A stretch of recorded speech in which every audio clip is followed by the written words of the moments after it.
সম্পদের পাহাড়।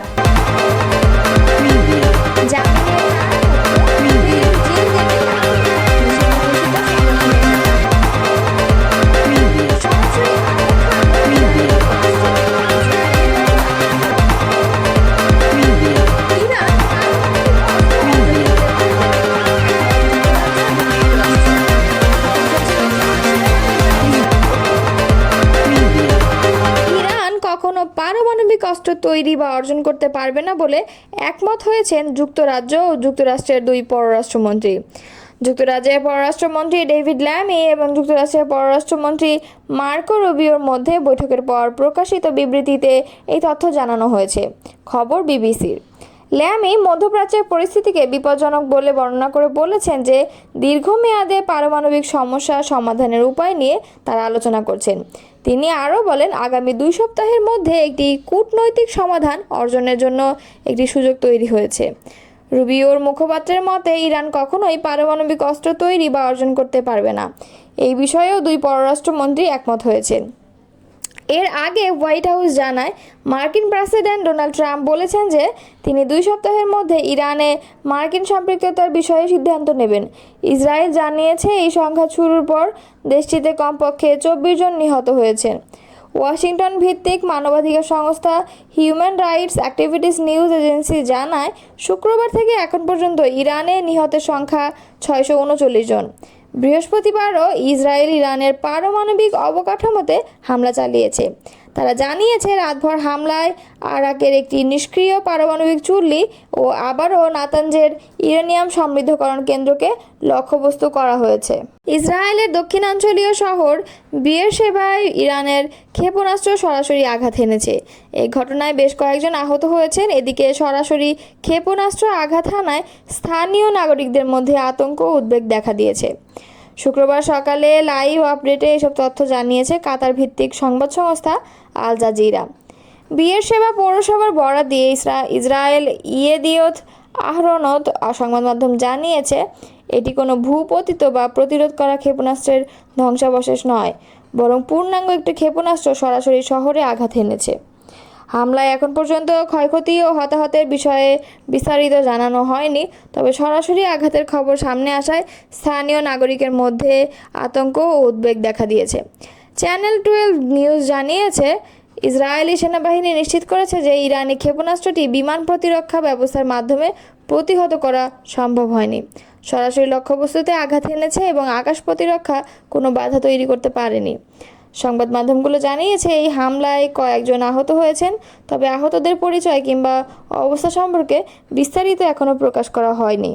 ক্ষমতাচ্যুত আওয়ামী লীগ সরকারের শীর্ষ পর্যায়ে তাদের ঘনিষ্ঠ ব্যবসায়ী ও নেতাকর্মীদের নামে বিভিন্ন ধরনের সম্পদের সন্ধান মিলেছে যুক্তরাজ্যে।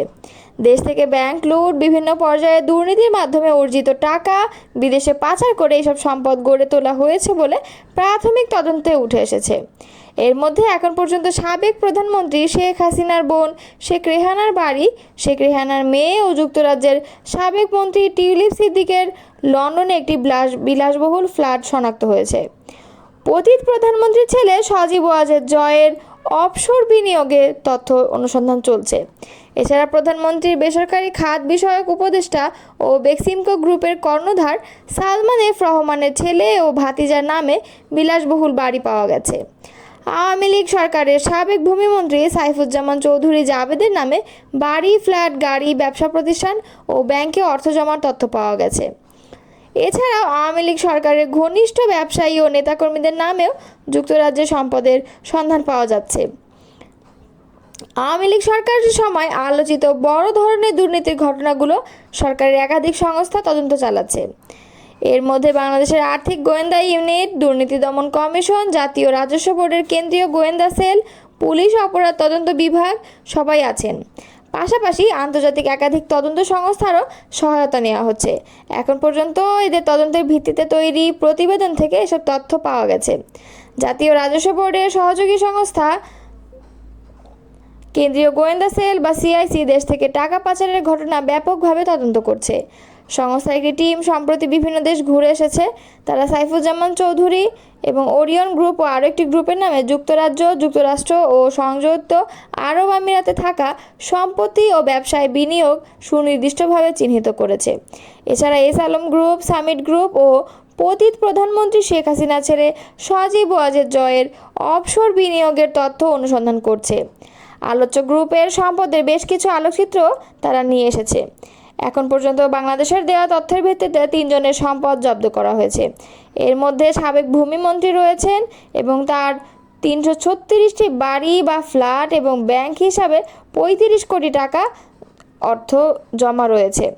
এগুলোর কেনা দাম কম হলেও বর্তমান বাজার মূল্য 1025 কোটি টাকা।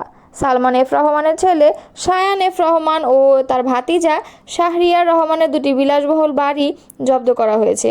এই দুটির মূল্য প্রায় 77 লাখ পাউন্ড বা বাংলাদেশি মুদ্রায় 1300 কোটি টাকার বেশি। আরও একটি ব্যবসায়ী গ্রুপের 2 জনের নামে যুক্তরাজ্যে সম্পদের তথ্য পাওয়া গেছে। সেগুলো জব্দ করার জন্য অনুরোধ জানিয়ে যুক্তরাজ্যের ন্যাশনাল ক্রাইম এজেন্সি বা এনসি এর কাছে চিঠি পাঠানো হয়েছে। এছাড়া সাইফুজ্জামান চৌধুরীর ভাই রনি চৌধুরীর নামেও যুক্তরাজ্যে বিভিন্ন ব্যবসার তথ্য পাওয়া গেছে।